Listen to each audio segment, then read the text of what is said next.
నమశంకరాయ.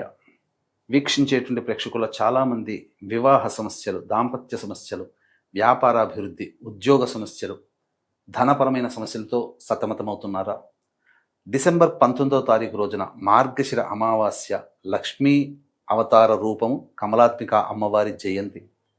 ఆ రోజున ఇల్లంతా కూడాను పొద్దున్నే శుభ్రపరుచుకొని మీ పూజా మందిరంలో ఆవునేతితో దీపారాధన చేసి లక్ష్మీ సహస్రనామము, విష్ణు సహస్రనామ పారాయణము చేసి తదనంతరం పెసరపప్పుతో చేసినటువంటి బెల్లం పాయసం అమ్మవారికి నైవేద్యంగా పెట్టండి. తప్పకుండా శివరాత్రి లోపల మీ యొక్క సంకల్పం నెరవేరుతుందని చెప్పవచ్చు. అంతేకాకుండా ఈ రోజున ప్రధానంగా ఒక మంత్రం చెబుతాను. ఆ మంత్రాన్ని 1008 సార్లు మీరు జపం చేసుకోండి. ఓం మహాదేవ్యై చ విద్మహే విష్ణుపత్న్యై చ ధీమహి తన్నో లక్ష్మీ ప్రచోదయాత్.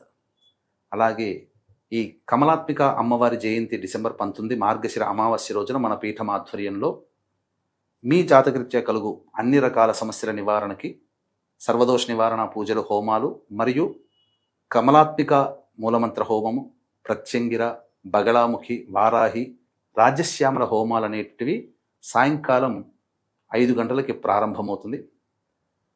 మధ్యాహ్నం 3 గంటల లోపల డిసెంబర్ 19వ తారీఖు రోజున స్క్రీన్పై కనిపిస్తున్న నెంబర్కి కాంటాక్ట్ చేసి మీ గోత్రనామాదులు నమోదు చేసుకోవచ్చు.